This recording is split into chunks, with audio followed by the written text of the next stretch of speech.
On air sign has come on, so we are now on the air for the public. I'd like to welcome everybody to the Tuesday, January 29th study session of the City Council of Norman.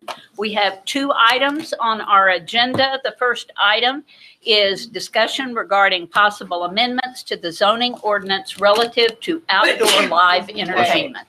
And Jane Hudson and Jeannie Snyder will be doing the presentation.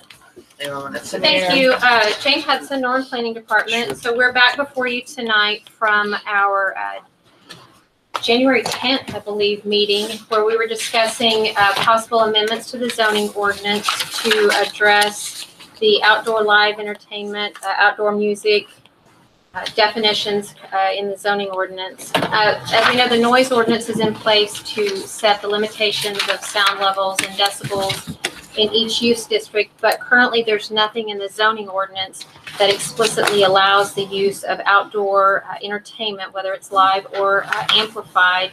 So the feedback that we received from the Oversight Committee, what they indicated that they wanted staff to come back with draft language for the zoning ordinance and discuss that with you tonight. So currently, the live entertainment venue is currently defined in two areas in the zoning ordinance.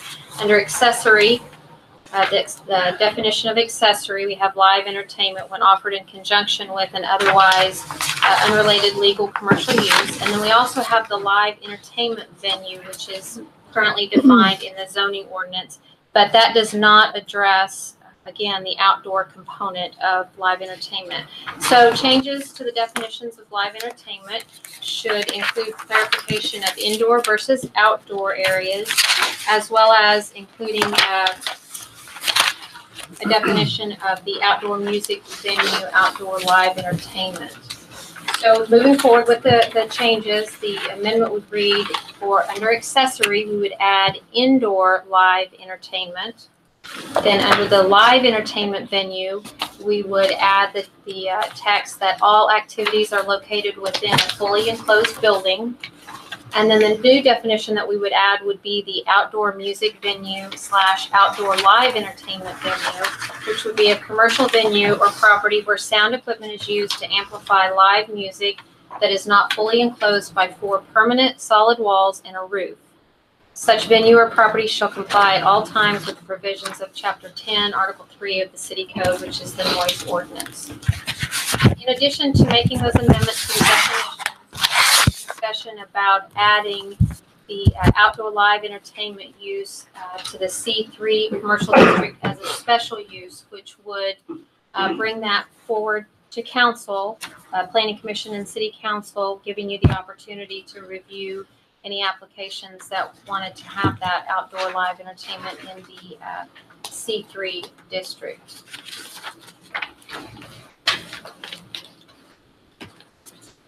In addition to that, also when someone does come forward with a PUD or a SPUD, they can also request outdoor live entertainment through a PUD or a SPUD. That's already in the zoning ordinance.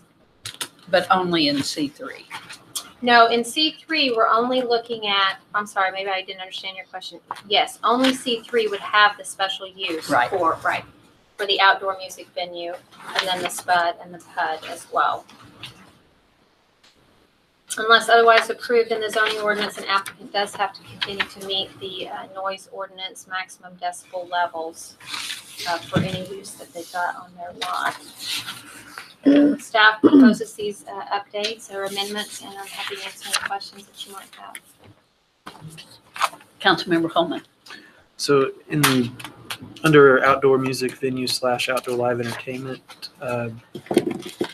permanent solid walls, does that include windows? Is windows in a wall considered part of the solid wall?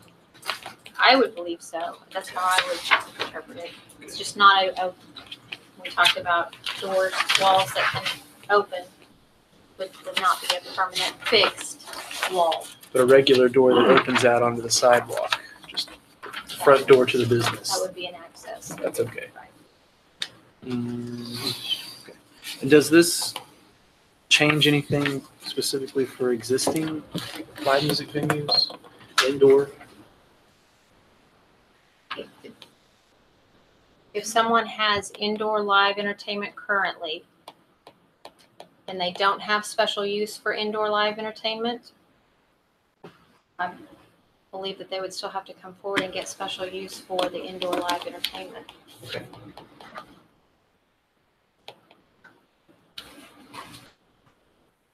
Thank you.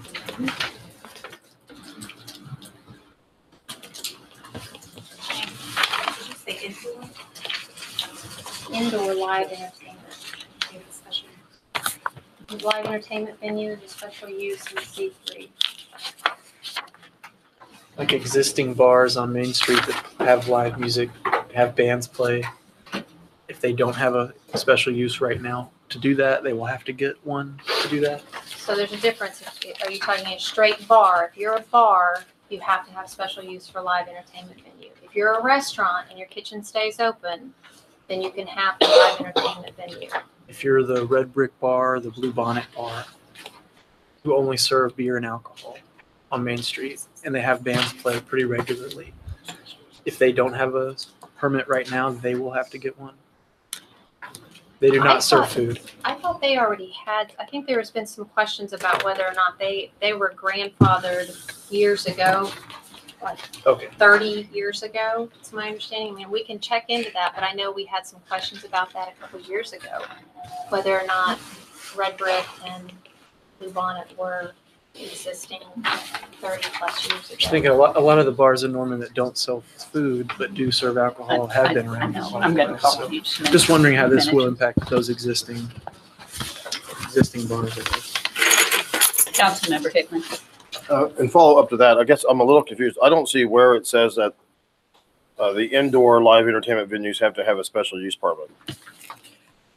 That's already the case in the zoning code, so that's not presented as an amendment. Okay. So it would seem to me that since we're not making any changes to that area, that basically the status quo would maintain for indoor live entertainment venues. If they didn't have one before, they don't have to get one now. And if they already have one, they already have one. I think guess. that would go back to the date that was adopted, and I'm not sure what that was looking at our zoning ordinance, but that's been in place for at least sometime in the 2001, 2002 timeframe.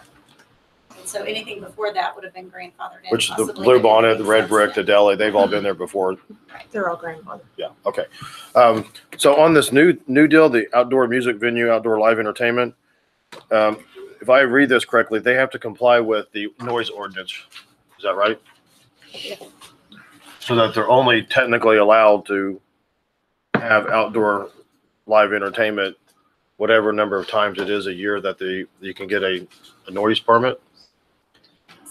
No, if they would meet in section 304, I believe, are the decibel limits for residential, commercial, and industrial. Whatever those would be, they'd have to meet those. You'd still be able to get the 7 variances a year for some type of a special type event. But as long as the music didn't exceed the decibels, that's in the chapter 10, 304. I do not have a copy of that right now. So what you're saying is that they could have outdoor music venue, live entertainment outdoors with music every night of the week, as long as they're below a certain decibel level. And the decibel level will be enforced on a complaint basis, I guess. If they get a special use permit. Well, If they get a special use permit? Okay, I think, tell me if I'm wrong, I think we've kind of mixed up a couple of things. So if you want outdoor live entertainment in C3, you would have to come get special use to have outdoor live entertainment as this is proposed right now. You still have to meet the noise ordinance, chapter 10. So more often than not, someone is not going to meet that noise ordinance. So they would have to get their permit, their 7 permits a year, but it would give them the ability to have that outdoor live entertainment. Below a certain decibel level. As long as they didn't go over the decibel level, they would not have to get the noise permit. If they go over that, they have to get the noise permit. So they can go over it 7 times a year if they get a permit. Unless you're an agri-wedding venue. Unless you're agri-wedding And venue. how are we going to enforce that when that music's at 11 o'clock at night? And it's the Puebla and the Opolis with dueling outdoor bands, Pueblo's out of business now. whatever. Well, we do have I our, thought we had this conversation. I guess that's part of what I'm confused about. yeah, well, we do have, and I should have had Lieutenant Robinson bring his little sound meter, but we do have the sound meter and the police would be called out. And as I understand their traditional way that they handle is they go out and tell the venue, it's too loud, you've gotten a complaint, can we turn it down? And they would, if they were called out within the second time that night, they'd go back out. And even maybe the first time they would use the noise meter. And it would, we had talked about before, it can be measured at the boundary or at any point within the boundary affected by the noise. And there is a algebra or mathematical calculation that I would have to have assistance with every time. But, you know, you could take the decibel at the venue and then wherever the complaint came from, there is a calculation that you can figure out how many feet away, what would be the decibel level at the complaining property. So we would have to calculate that and see if at their property, if it was higher or lower than the decibels in 304.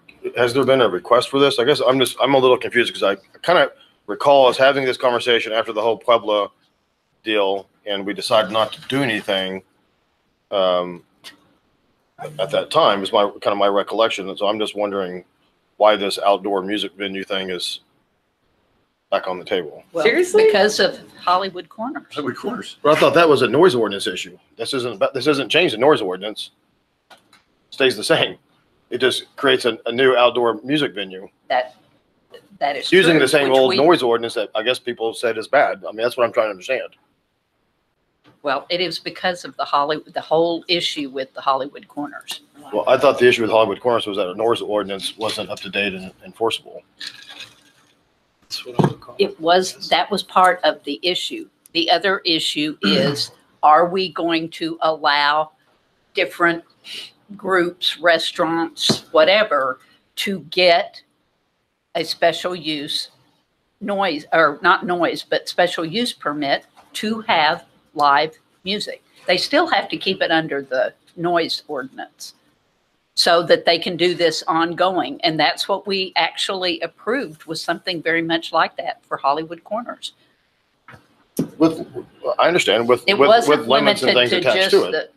it wasn't just limited to the special events permit. I mean, there's several different issues here. It wasn't just related to special events. They weren't limited to 7, 12, however many, it's 7 a year. So that's why we're looking at this. And I think it went through Oversight Committee. Yes, Councilmember Bierman. I think the question is this the cart or the horse? Is this appropriate to be working on if we know that there are big questions with our noise ordinance? I mean, should we be cracking this door open without knowing how our noise ordinance should look? I mean, I think that's the question. I don't disagree that we need something like this. I just wonder if we're about to step on the bear trap because we are going to be looking at doing this while also saying we have flaws in our noise ordinance that need to be addressed. Shouldn't we work on addressing those flaws before we start having more venues allowing to be operating under a noise ordinance that we don't like? I think that's my question. I think I would say that Councilmember we've already Clark. stepped in that trap with Hollywood Corners by allowing something that didn't exist within zoning.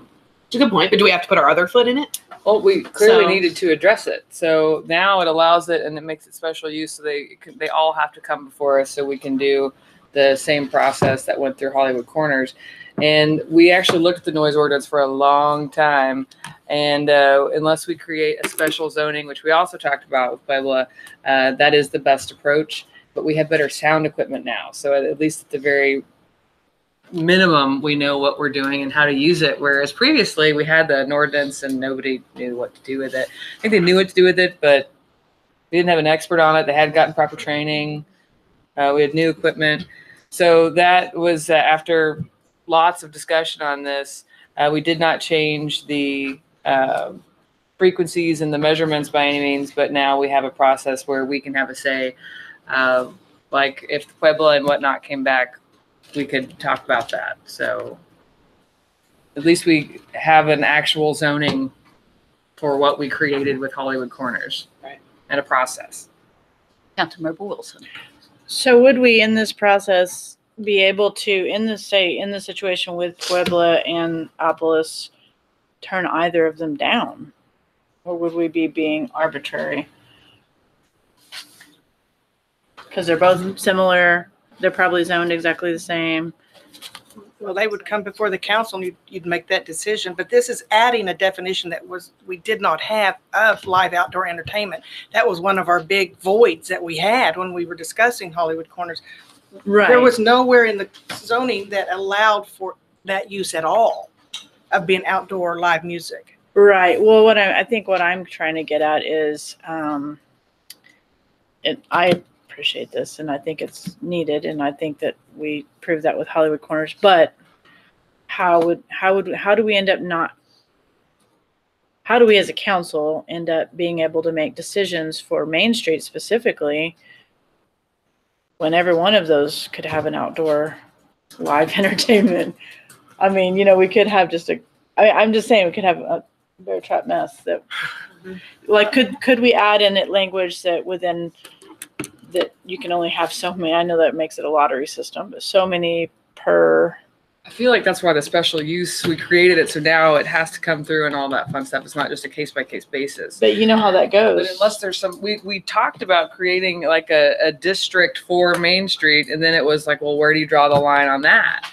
So that was discussed. Well, and what if it were something like you can't, you can't be within 50 feet of another outdoor venue, or 100 feet, or Catherine's got a. It's a valid question, and there are going to be issues as we move forward. However, if we want to allow outdoor live music, then we have to have at least some kinds of controls and definitions to guide us as we make decisions. I mean, we really do need that. Well, and I'm not opposed to this at all, but I just think that we're opening up, maybe we don't have any way to turn it down.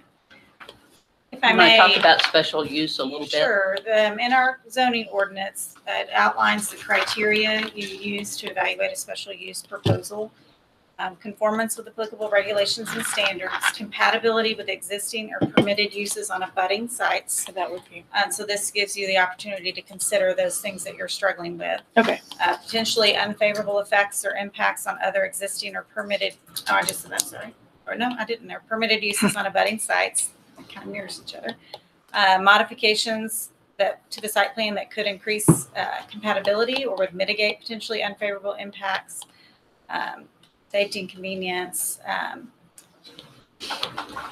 any conditions applicable to approval are the minimum necessary to minimize the potentially unfavorable impact on nearby uses and to ensure compatibility. So it gives you the opportunity to weigh all those factors for each potential application. And I think that's what was us to be appealing arbitrary, kind of. I wouldn't say it's arbitrary. I mean, I feel like, for example, with the Opolis, they are a music venue. And so they could, if Puebla came back and now said, we want a special use to do this, we could consider this language and validly say, no, it conflicts with someone who already has the ability to have that music. Or if it's, say on the edge of a C3 district that abuts residential, that gives you the opportunity to look at that application and how it might impact the residential that's right next door. I think one of the concerns we had about like an overlay district and all that was we like what's happening on Main Street. We want to be able to have more outdoor live music and support it, but it did not exist in our zoning ordinance. And so when we just decided to do that with Hollywood Corners, it was best to clean that up and formalize the process. So now we can do things that without seeming, I think, arbitrary. I do think the special use is one of the best ways that we can protect ourselves, and the fact that, and because it's special use, it has to come before us. That doesn't mean there are not going to be issues with it, and that we might not have to make changes as we go along, because this is a little uncharted. So Yeah, I think Councilmember Hickman had his hand up, and then I'll come back to you. Are you chewing on that question? Go ahead. Okay. The one thing that I would add, because we had concerns, and notice it says 4 walls, like with Bison Witches, their back wall can roll up, or Lindsay Street. That one. Penny Hill. Penny Hill. Yeah. Same thing. I wonder if it would be possible, and I don't know if we want to open this door, and I don't know if I asked this in committee, to like grandfather. But then that almost shows favoritism to existing businesses, because They built under the code at the time.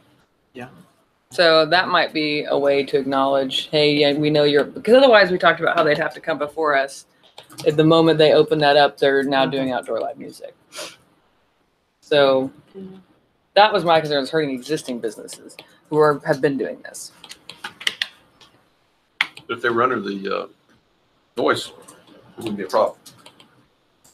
It'd only be a special use if they wanted to have, they opened up the garage. Exactly. As long as they stayed under the sound, the noise, it wouldn't be an issue. They wouldn't have to come for that. They still have to come in for special use. Well, it will now, because now we have an outdoor music live entertainment. I mean, that's what we're talking about doing. So the question is, do you do something like grandfathering? And do we have any idea how many of those there are? Councilmember Wilson. I do support the idea of grandfathering because I feel like we need to protect our existing businesses. I hate whenever we kind of accidentally usually create a situation where it's harder for existing businesses, or okay, we've decided to do something new and now you owe us $405 or whatever the fee. You know what I mean? That doesn't seem like it's not really very business friendly. And it's also maybe could be hard for some of the smaller venues to do that. So I actually support that part of it. Councilmember Hickman and then Holman. I'm just real nervous about this. I mean, I get complaints from residents routinely from noise as it is. And so both of these areas, Campus Corner and downtown, have neighborhoods, housing nearby. And the C3 zoning is all pretty much in Ward 4, I believe. If we want to give them opportunity to have more outdoor music, I would rather us discuss the noise ordinance and give more opportunities to get permits, because the truth of the matter is the odds of them keeping the music below the decibel level and getting somebody out there to measure it and enforce it is just creating a battle. It's like two neighbors spitting across the fence at each other, fighting about it, versus letting them pull permits and have more opportunities to have more outdoor live music. But I'm just concerned. Well, these concerns weren't shared. I'm sorry, Councilmember Holman and then Clark. Go ahead, I'll yield. These concerns weren't shared when it was in my ward with my neighborhoods. Of course they were. They were discussed. I think they were concerned. I mean, they didn't ultimately go that way, but the concerns were expressed. The question was called. After 5 hours. Well, we don't need to create policy. People left to talk who were all for they were Hollywood Corners employees. If this is in response solely to Hollywood Corners, then I'm not sure if that's a good reason to open up a door that is much broader than that one instance that is in an area where it's more, there are other competing businesses as well that could create this. It's kind of like what happened at Art Walk, I think, in part, that I heard from people, was that you'd have two guys, on the same corner. I mean, I think you and I, Stephen, talked about this, turning up their amps, ladder and ladder to play over each other. I mean, that would be a routine situation potentially if we allowed, the Opolis and Pueblo are two adjoining businesses to have competing outdoor entertainment venues. Is my concern. Not to mention the impact on the housing. Yeah, we approved an outdoor live music venue, and I think we need to do some kind of standardization, even though we knew when we did that it was not all worked out. We knew that, but then you really are discriminating against businesses. And I think that special use, businesses. I think well, you've said one business can have live outdoor music, and you've said other businesses can't. Councilmember Bierman. So here's my problem with that argument is that we use spuds for that reason. And you could say the same argument with ADUs and the two spuds that we just did for those. You could say now we need to go back and do another whole ordinance to make it fair for anyone who wants an ADU. So I do think we should go back and do it. and maybe that's a door that you're willing to open. But I think especially for something like this, because we're talking about such a small area, that is my concern as to why maybe we need to be working on the noise ordinance alongside of it. Because it's one thing when you're talking about a much larger area, if you're on the corner of Opolis's property, you're literally going to be backing right up to another business. And so while it might not exceed the levels in the noise ordinance, it can still be extremely disturbing to the neighboring business, particularly if that neighboring business also wants to have outdoor live entertainment.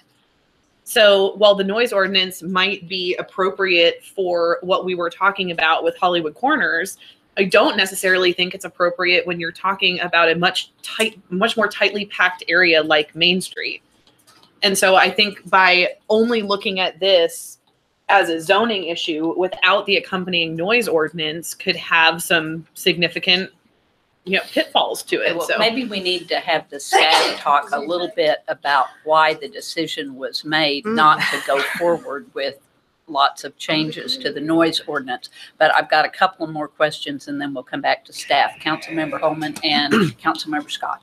So one of the issues too is we used to have, the Norman Police Department used to have a noise patrol unit actually. That proactively enforced the noise ordinance. But now it's just a complaint basis. And that gets into the whole neighbors having to tell on the neighbors and call the police. And most people don't want to call the police, for stuff. And so in places like Main Street and Campus Corner, I think and maybe even in the whole city, but specifically those places because it's more concentrated, having what changes do we need to make? Maybe it's in the noise ordinance to give the police that proactive power as far as that goes. They have that machine. They're driving around the Campus Corner and Main Street area all the time. I mean, so that's something right there I think that can help address some of that. And also requiring this new special use, I mean, there's some concern about the cost to a small business that's trying to, they just got a space on Main Street or something or Gray Street and they want to have live music. And now they've got to come all the way through the process to see the city council and maybe hire attorneys or something like that. So I don't know if the process is easy enough for a regular person to navigate it on their own or so what burden are we adding? Something I would encourage us to consider what burdens we may be adding to people that want to open a new business in Norman. Councilmember Castleberry. You skipped me. Oh, I'm sorry, Councilmember Scott. Thank you.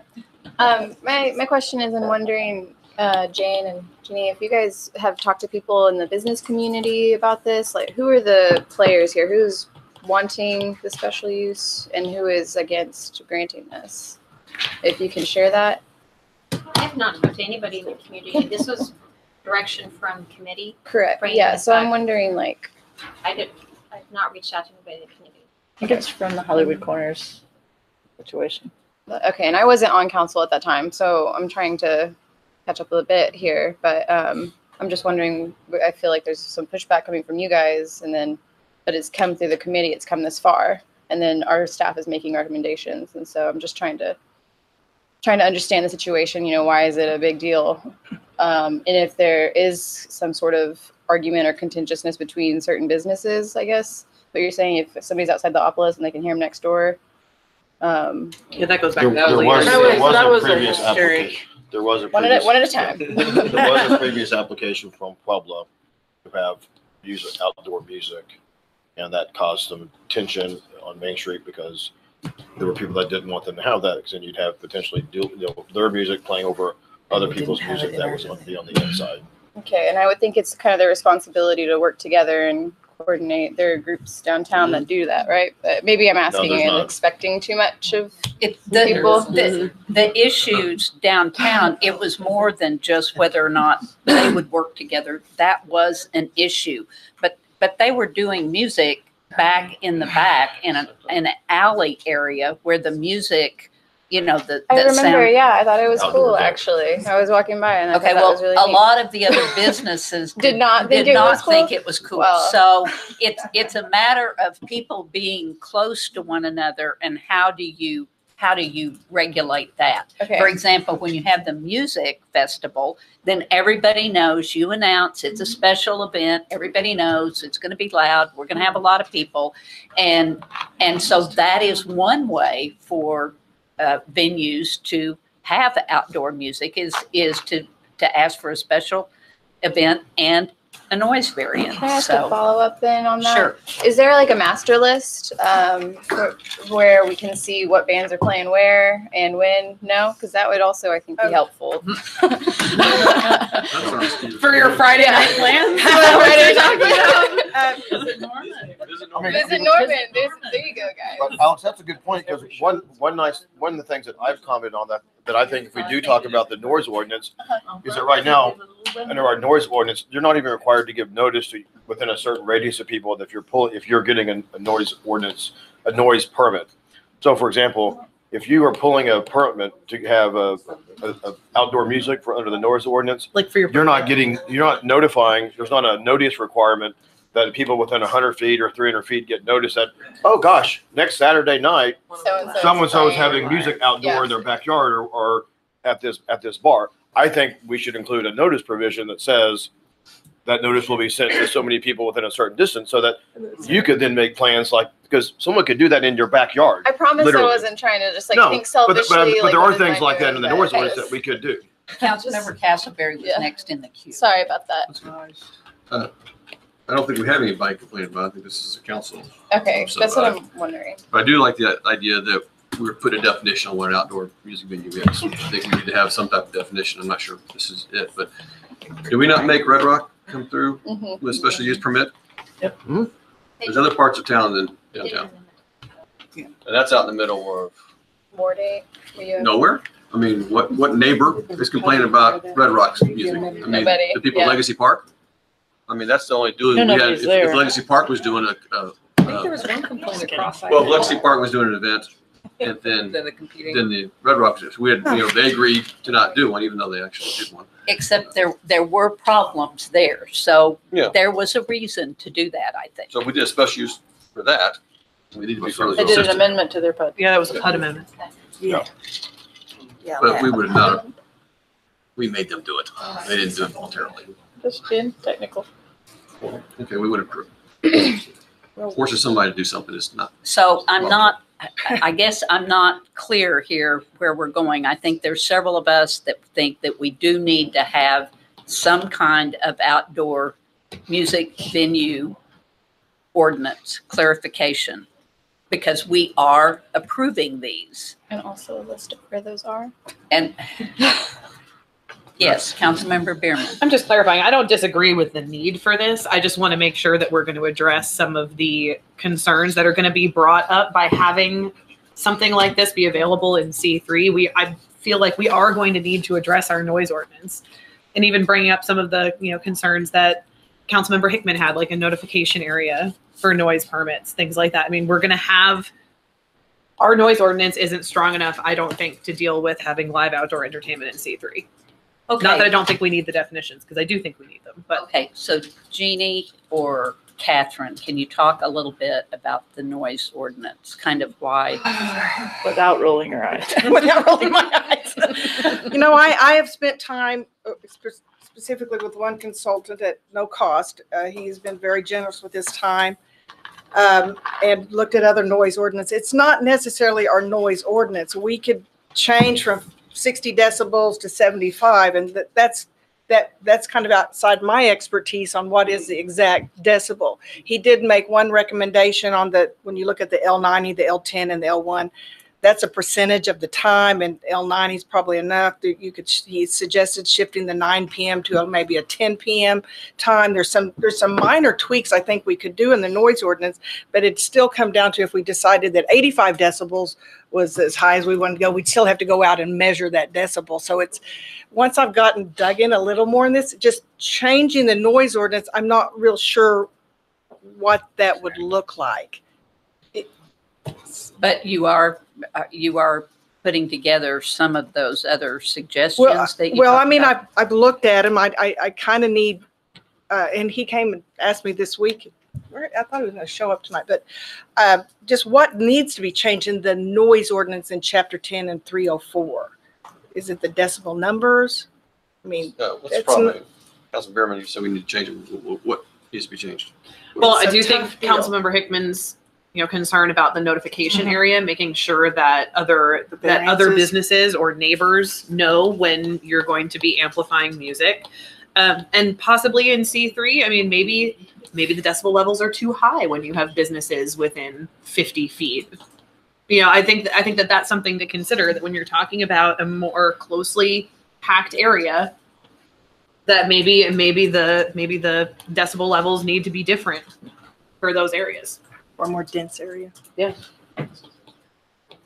Councilmember Holman. All So right, we Councilmember Wilson She's is just so going annoying to about it. expire if you do not give up your Yeah. chance to let her I'm talk gonna have to get a first. cartoon hand or something. I I just wanted to make a point though that, Councilmember Wilson. oh, okay. I just want to make a point that as a business that has to get a special use permit, one of the things that I do know that we have to be careful of, because outdoor live entertainment is not the only thing that makes a lot of noise. Dogs tend to have a lot of noise. And so we have to be very careful and cautious and good stewards of our special use permit, because if we get 2 complaints, I feel like we go under review. So I feel like that same thing can be done with this special use permit. We did put that in Is that part of the Hollywood provision? Corners as well. There's a review that. Because because I don't want to go out of business because I don't have a special use permit anymore. So we're really very careful with how we manage our dogs and make sure we're not letting dogs out at 4 a.m. or anything that would make our neighbors really upset, because we have residential neighbors that are close enough to hear us. So I think that So you're saying you have a conflict of interest on this? Does it directly affect your business? no, this doesn't, because I don't Actually, have outdoor live entertainment. We're not talking about Or the noise noise ordinance. Okay, Councilmember Holman. So I can't remember all the details from the meeting, but I recall a resident that lived nearby Hollywood Corners coming and him being some sort of sound engineer. And I remember him talking to us about how our actual measurement was wrong or outdated and that we needed to update that. And I can't recall the term that he used to describe that, but it was something about how decibels and whatnot was not the right way anymore, and that that was something that maybe we needed to change in our noise ordinance, was that we're not using the modern method or something like that. But I'd have to go back and watch it. Okay, I remember visiting with him. Jeannie, you want to address And that? that is, Mr. Nelson is the sound person. I mean, Okay. but I'm not really prepared to speak exactly about what he said then. I mean, he had some suggestion, but he told me just this week, it's not necessarily our noise ordinance, and people across the country are struggling with this. There's somebody working on a national model for noise, but it's not coming anytime soon. So it's obvious it's not an easily figured out situation. And I believe staff was just bringing it forward because we were asked to figure out this definition for live outdoor entertainment. And if there's more work for us to do, we will be happy to do that. Councilmember Hickman and then Bierman. I guess one of my concerns is knowing how that, not knowing if I know, but guessing that I think I know how that equipment works. And I'll use the example of Canvas Corner. If I'm standing at the corner of Volar and I'm trying to measure the outdoor music from the deli, I'm going to be hearing both sets of amplification. How are you going to know? Are you going to go into one business and say, we need you to turn everything off, shut down for 15 minutes or whatever while we measure the noise next door? Because otherwise there's no way in downtown or Canvas Corner, unlike Red Rock or Hollywood Corners, where there's really nothing else. I mean, there are more remote areas, let's say. There's no way to independently and individually measure the noise from one of those businesses, because I mean, if you're ever in downtown or Canvas Corner, you can almost always hear bleed over noise, even without outdoor music, but even from the inside, you know, you can hear they turn up loud enough. You can hear it outside. That's what I struggle with in part. And the fact that the memo talks about the C3 zoning, that's why I'm sort of fixated, I guess, if you will, on the downtown, the Campus Corner areas, because I know that's all the C3 zoning. The idea of a definition, I don't necessarily have a problem with that. The idea with there could be other areas, this is kind of what I remember the conversation was, there could be other areas like a Hollywood Corners or a Red Rock or someplace that's in a different kind of a setting, you know, like the wedding venue deals. I think that we talked about that in the context before we had the wedding venue ordinance done, where allowing this kind of a definition in a PUD or whatever might make sense.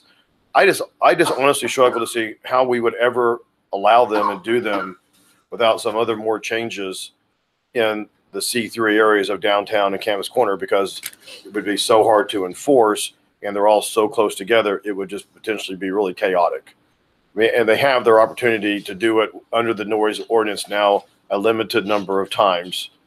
And the complaints that I hear from people is that they just would like to know when their neighbor is doing that so that they can plan accordingly. I think we heard that from Opolis.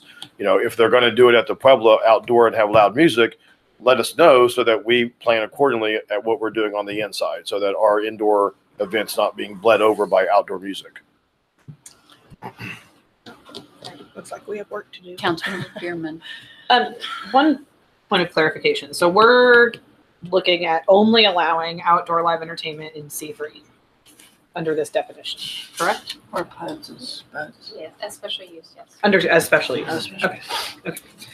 And then my second point is, if we're talking about things to address with the noise ordinance, although this has a larger applicability, I think we've heard this several times before when it comes to notification areas, that I think we need to remove city, county, and state-owned property from that.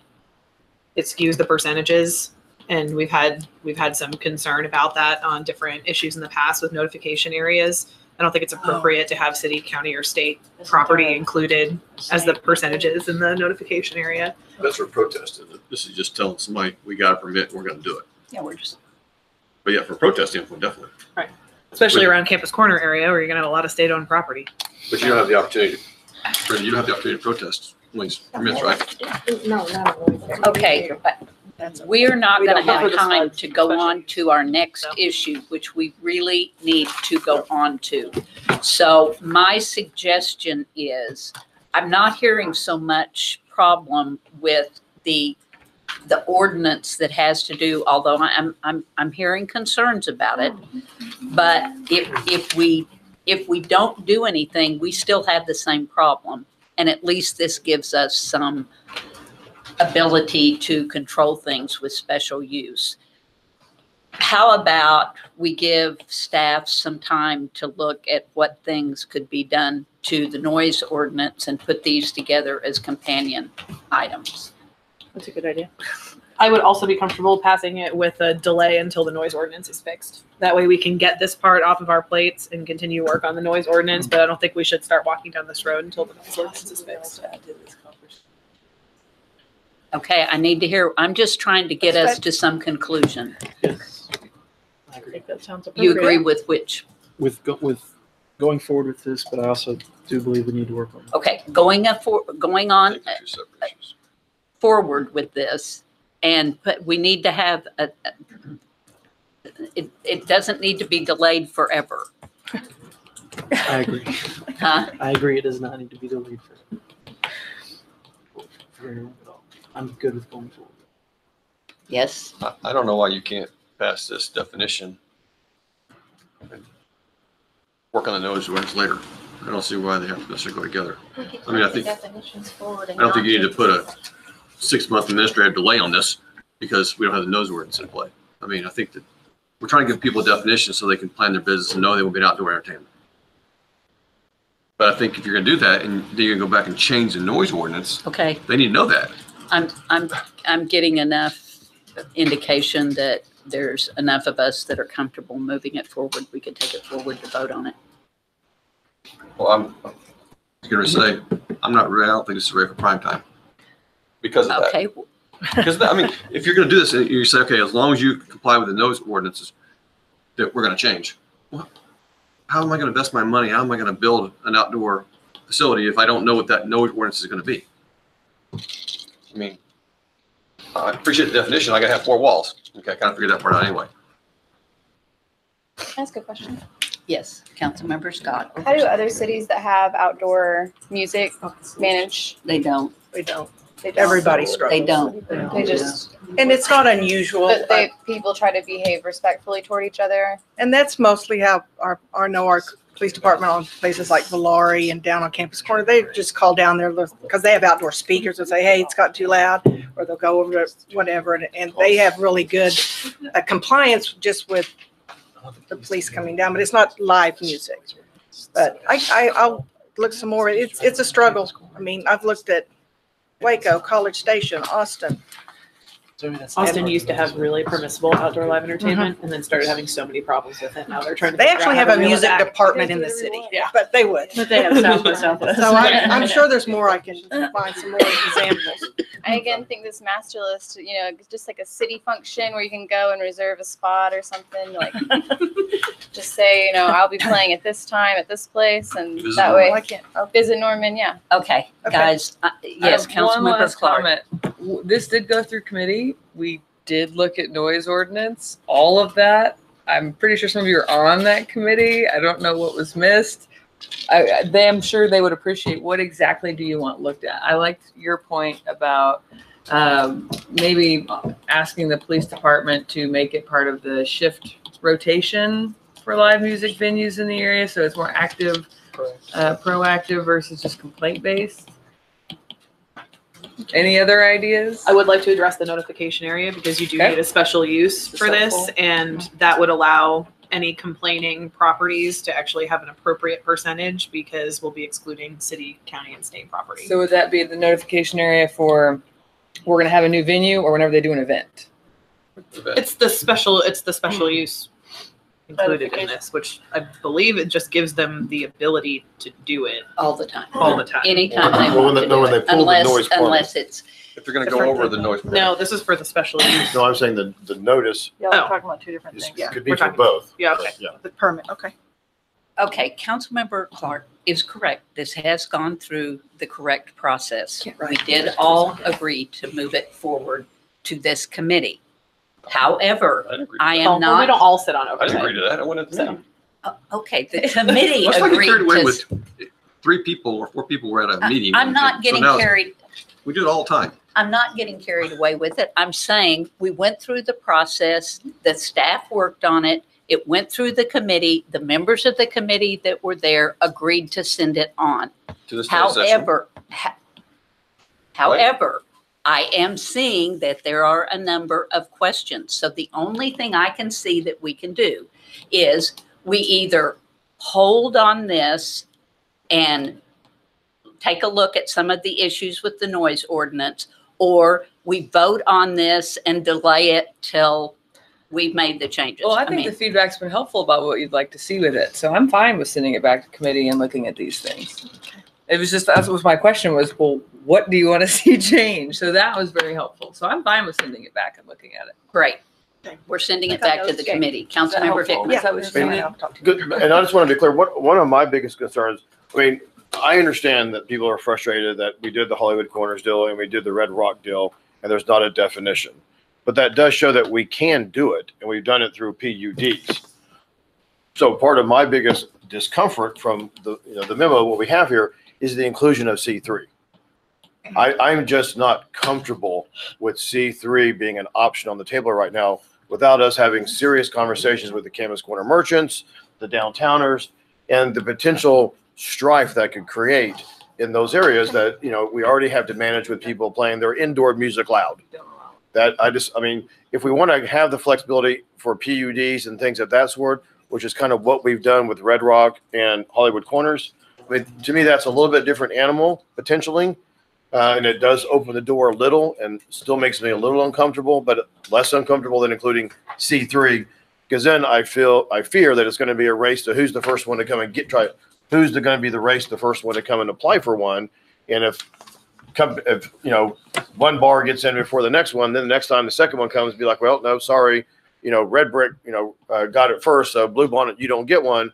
I just really don't Okay. think that's a good way to do business. My suggestion discuss would be that you go to the committee meetings and have that discussion, so we don't end up coming back here with all of the same things. Or just say C3, I believe that was included because when we first started talking about it in community planning and transportation, we didn't want to kill the vibe on Main Street. So we wanted to create this opportunity.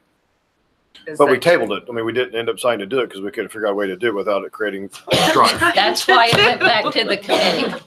That's why it went to the committee.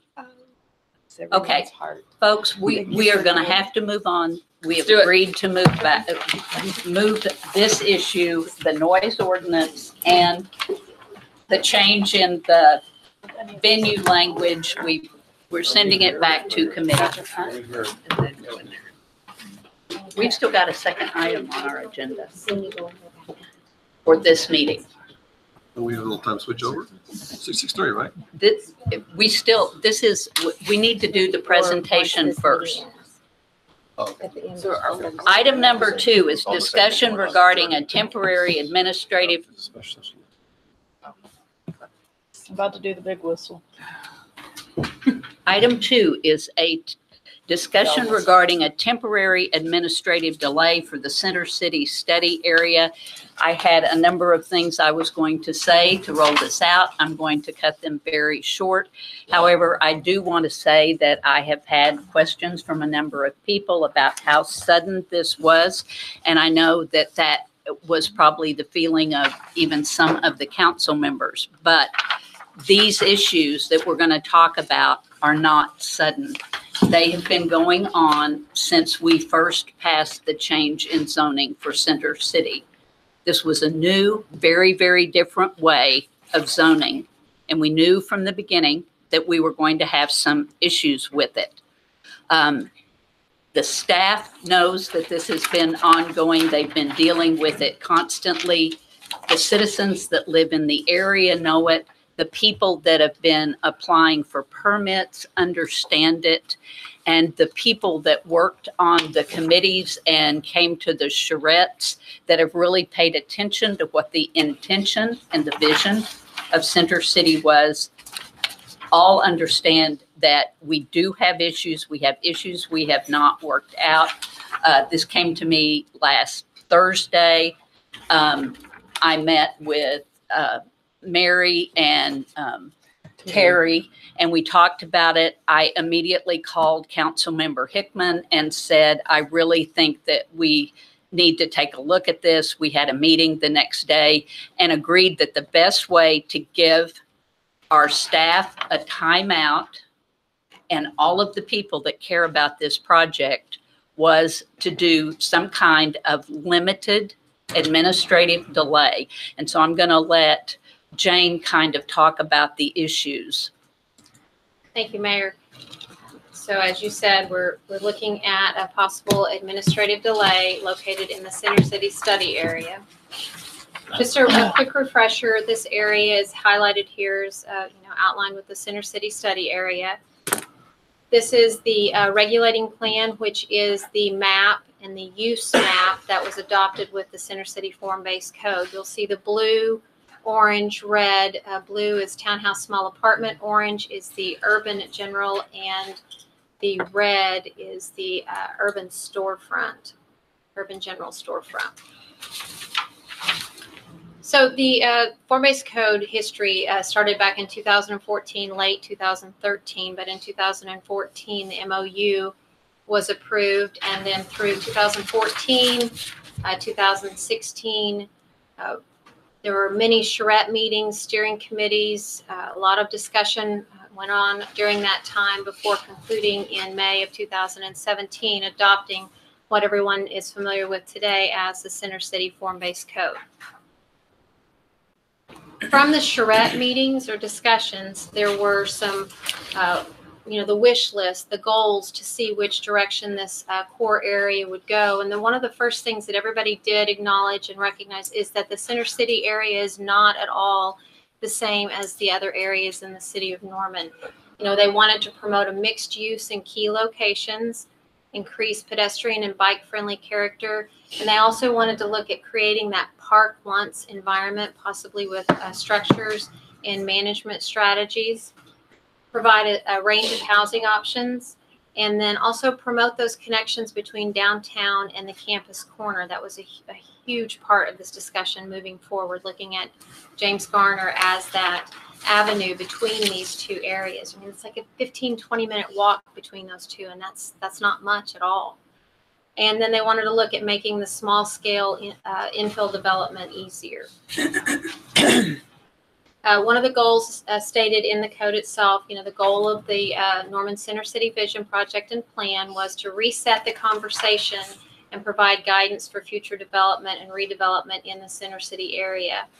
The code is intended to implement the purpose and goals of that plan by providing strong implementation tools for the Center City area. This reset was in response to such a large amount of development going on in that core area, and OU and the city of Norman got together and realized that one of the ways that they could take this opportunity was to sit down at the table and everybody could talk about how they wanted to look at this development moving forward.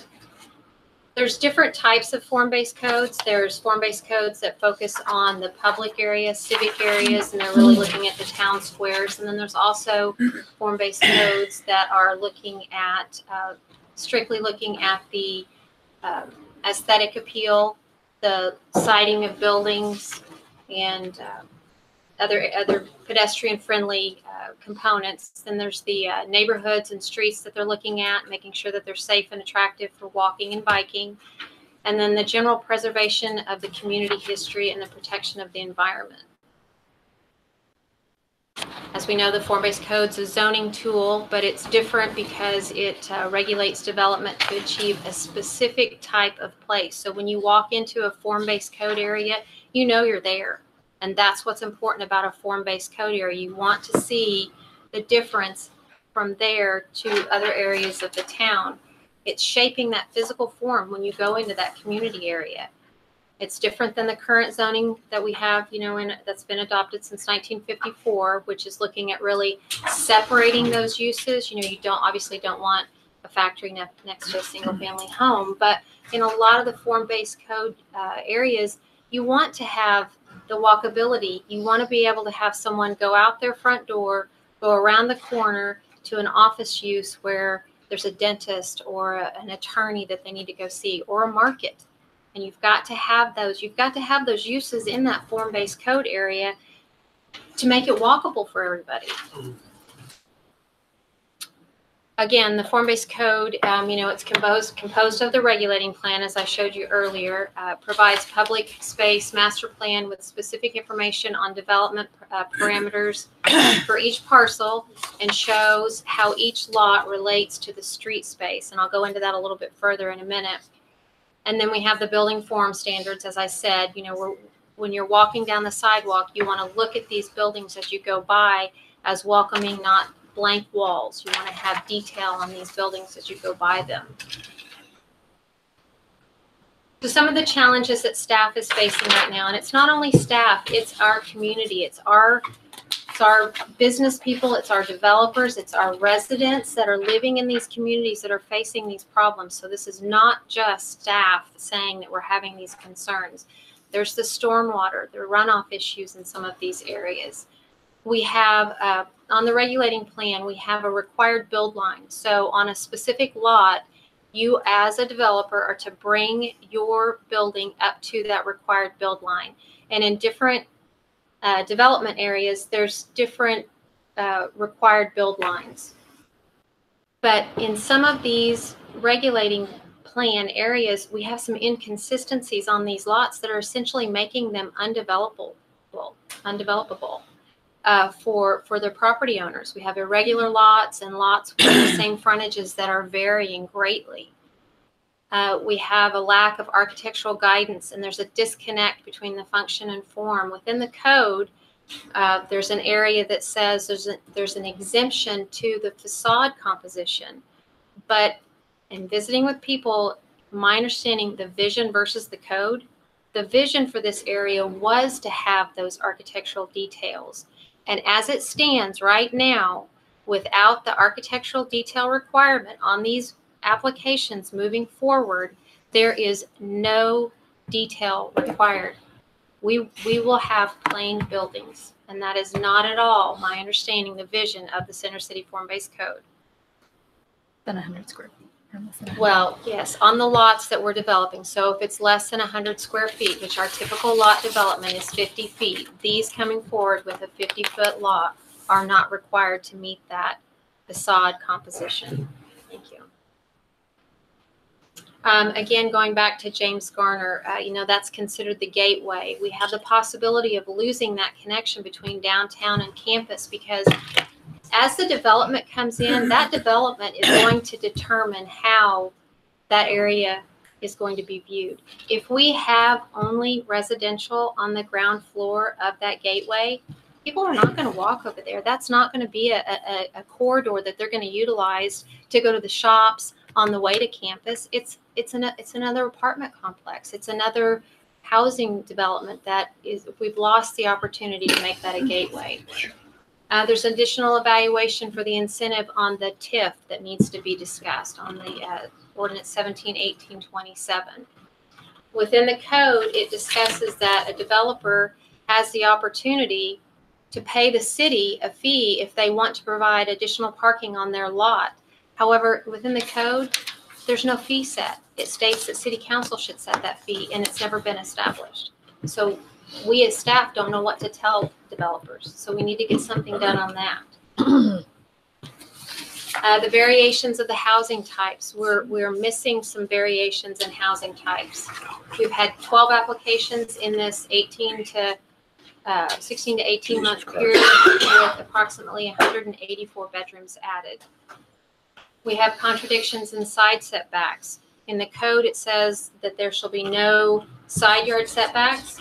However, if I own a lot and I build up to the property line and another property owner comes up and they build up to the property line, per the code, there's a requirement for a 10-foot separation between a 100-foot stretch of development. So I'm going to take 10 feet off of somebody else's property, again, making it undevelopable. With our pedestrian lighting, our on-street parking, when I'm talking about on-street parking, I'm talking about what was approved in the code, the cutback parking, the nice detail where we cut in, we have a parallel parking area, and the alley improvements. All three of those we're not getting right now. And that was part of that form because we've got the initial idea, the vision of the form-based code was we were going to get blocks developed. And so when those people came in, what the consultant had proposed or presented, when those people came in and when they would develop a block, we would get that cutback parking. We would get the pedestrian lighting adjacent to the sidewalk. And then as they developed, they would also improve the alleyways in the back. Jane, Councilmember Castleberry. Yes, sir. On the alleyways, we decided that if you have to develop the entire alleyway, right? No, sir. You develop what is adjacent to your property. Just your part of it. Yes, sir. Okay. Well, that's okay. That was one of the concerns is you just develop this part of it and you don't develop all of it, then you're not. You're going to get. Yeah, I was developed. Yeah. Again, going back to the evaluation of the residential on the ground floor and the urban general, that was changed close to adoption of the form-based code. And previously, they didn't allow the residential on the ground floor. Again, the staff's time, the applicant's review time. We've been meeting with people multiple times. We have design individuals, we have architects coming in, meeting with us 3 and 4 times because this is an Easter egg hunt for them as well. And when we have an architect that can't read this and come in and submit an application that meets the standards, we need to sit down and review how this is written. Not only that, when we have an architect coming back and meeting with us several times, they're spending their client's money. And so there's additional financial impacts. Now within the town again, the side lot setbacks, the conflict and the code itself. And then within the townhouse small apartment frontage, which is the blue, that was in the plan, it talks about being a single family residential or a stacked flats. And in visiting with the consultant, that area was represented as a self-parking development area. When you have a townhouse, the parking garages are underneath them, a true townhouse. And when this says townhouse small apartment, we don't have a definition of townhouse small apartment in the form-based code. So we don't even have anything that we can go back and look to. In addition to that, for our existing subdivision regulations and the zoning ordinance itself, we don't have allowances that will meet the regulations for the townhouse plats that are identified in the form-based code. One of the things I wanted to bring to your attention too is just, again, this missing middle type of development, the neighborhood middle frontage. I'll show you on the regulating plan. It's represented by the traditional duplex, triplex, and courtyard bungalow with small front, side, and rear yard setbacks. Structures are 1 to 2 stories in height, and it's a buffer between the more intense and the single family developments. You'll see on the regulating plan here, down in the right-hand side, there's a pink area. And when this plan was being discussed and moving forward, this pink area was the neighborhood middle. But and at that time, it was looked at again as the duplex, triplex setup. And so moving forward, the plan was adopted. This pink became blue. However, one of the things that wasn't fixed in that, or maybe it was an intention, maybe it was intended to move forward like this. I don't know. I wasn't involved in that part of it. But when we changed that to blue, those have 20 and 25-foot front yard setbacks. The blue area that's currently developing, because it's bringing everything to the front, creating that pedestrian walk connection between the building and the street, they're at 10 feet. We had an application come in and they designed their product with a 10-foot required build line, only to find out that they'd lost an additional 15 feet because it was set at the 25 feet. I mean, they'd actually told me that they were going to contact an attorney because they felt that that was not a good representation of what was up north and what was being, how it was impacting their lot. We've heard many times people keep talking that this is a living document. A living document is something that is a plan that as conditions change, community priorities change, new issues arise, assumptions prove to be inaccurate, this document can be updated or rewritten. So for the Center City Form-Based Code, the living document review, we need to look at possibly evaluate the impact of density.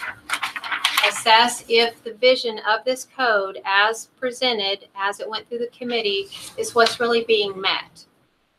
We need to evaluate the impacts on the public infrastructure, the impacts on the adjacent properties.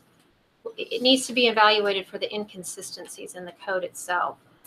And we need to, in the code, establish a timeline for a periodic review. If it's not needed, then we can pass on that. But we need to establish that so we can say, this is the timeline that we need to be looking back at this document and see how things have changed.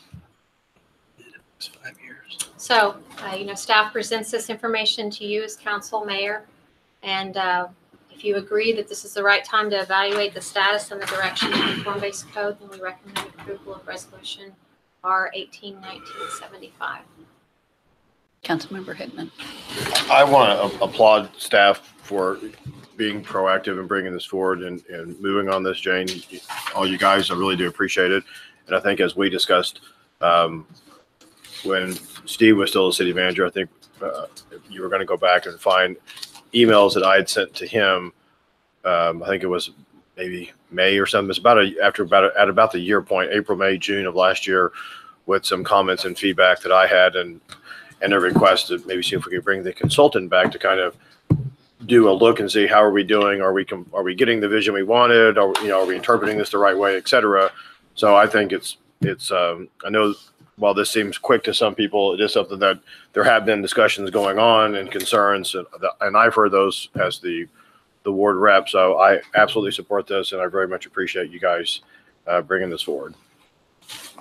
Councilmember Bierman. I think this is an appropriate time to work on this, considering there are 4 members of council who were not on council at the time this was passed, let alone during the entire process of developing it. So, before that demographic potentially changes yet again, I think this is a good time to kind of take a step back and take a look. And I really like the idea of trying to formalize some periodic review of this so that we don't lose sight of this review process in the future when all of us are long gone and this still remains. So I will make the comment here that we are not alone in this, that Stillwater they have form-based code in a similar area, and they are struggling with all of these very same things. And I definitely think that, the staff is going to want some more technical support. I don't know if the original consultant is the right kind of person. I think we need people that are actually doing this and have made it work or have found out why it's not working so that we can get a better handle.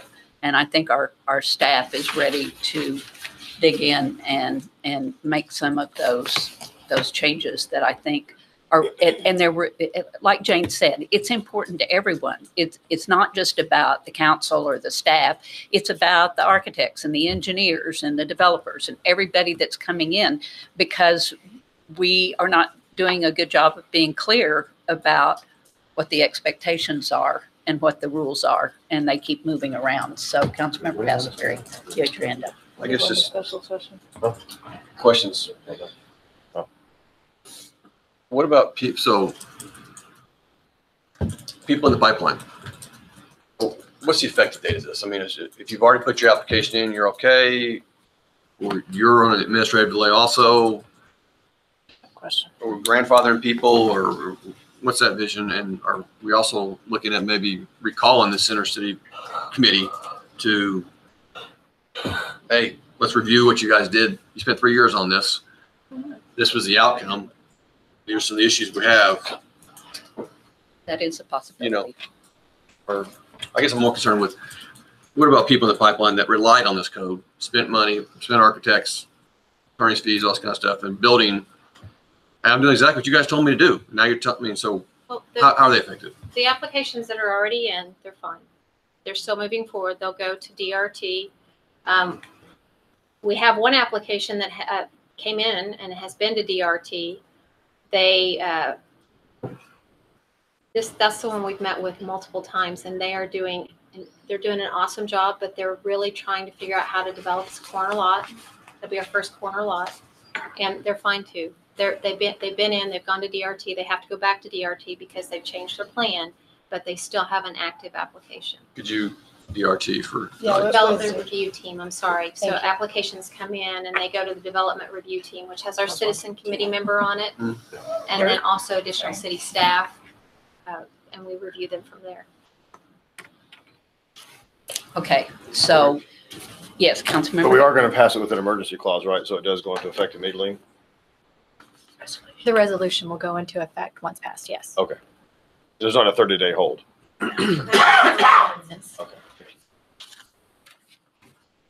Okay, so I'm sorry, Councilmember Holman. Just a few comments about it, since I was on that Center City Committee for a couple of years that helped put this together. I would like to see that committee reconvene perhaps and discuss this. I would like to see us, if we could get Mary Madden to come back and at least discuss some of these specific issues with us, since she did help us develop this whole thing under a different planning director, of course. And I think I appreciate staff being able to find some of these shortcomings that we've seen here. I do want to talk a little bit about the history of this, though, and just, the higher density stuff that we are seeing, we're only allowing in a 6-block area. We've downzoned all the neighborhoods around here. We've extended all the historic districts around here, created a new one. And there is just this little 6-block area where high density can be built in all of central Norman. And the intent was to connect Campus Corner and downtown. It's a 10-minute walk. It's 6 blocks from the end of Campus Corner to Main Street. They're very close together, but in between the two areas, we found that there were a lot of empty lots that were dark at nighttime, a lot of rental properties. Some of them were abandoned or in really bad shape. Not a real welcoming environment to go walking from Campus Corner to Main Street. And the intent was to create an area where, the buildings are closer together and closer to the street, and the parking is in the back, so driveways are not interrupting the sidewalks, or cars aren't blocking the sidewalks anymore because there's no driveway anymore. And also allowing a higher density population that would help support Campus Corner and downtown businesses. So, and providing an alternative option to more sprawling development. This right here isn't going to stop sprawl in Norman at all, but it does provide another option, and it does help connect these two areas together. So I just wanted to share that as some of my view on what the intent of Center City was and why we did this. Some of the questions about public infrastructure, I agree. We talked a lot about that, and that's why the TIF was suggested, to pay for the improvements to the streets, to the infrastructure in the Center City area, so that it could handle the higher density population that we were going to anticipate seeing there. And we had talked about a periodic review as well. I think the number was 5 years. I recall, I can't remember I guess we didn't put that in there as for sure, but we had talked about this being reviewed every couple years. I think it was 5 was the number I remember. Probably every year. To see if, because a lot of people thought nothing would be built under this, that this was so restrictive that we would see nothing be built. And so we thought, well, maybe if nothing gets built in a couple of years, we're going to have to review this and see why. Obviously, things are being built under it. And we just had a corner lot, but it was a CCPUD. And so we've seen some issues with that on the 2 commercial properties that we've seen come forward, have both asked for an exemption. So there's clearly a problem there as well. So I spent so much time working on this that I was a little scared when I saw this on there. I was like, well, 2.5 years. But there's definitely some issues that I can agree are a problem. And I really want this policy to succeed. And if this delay will get us there, I will support it. And the really even more than 2.5 years. It really started back in 2013 with a discussion about how could we do density right in the core area of Norman. That was the original discussion. So it's been going on a long time. And so that all of that time and all of that citizen input and all of that money that we spent is not wasted, so that we do it just the very, very best that Norman can do it. That's why I think that we need this temporary delay. So with that, I'm going to adjourn this meeting, and we will re-adjourn in the council chambers. Reconvene. New meeting. It's a new meeting. Okay, well, that's what I said. And we will. Yeah, that's why we're going in there.